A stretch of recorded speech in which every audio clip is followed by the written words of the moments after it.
Diyos at tutulog ba?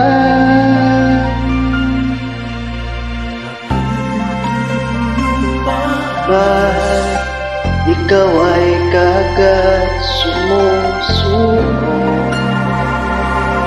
Kunting hirap at munting pagsubok lamang.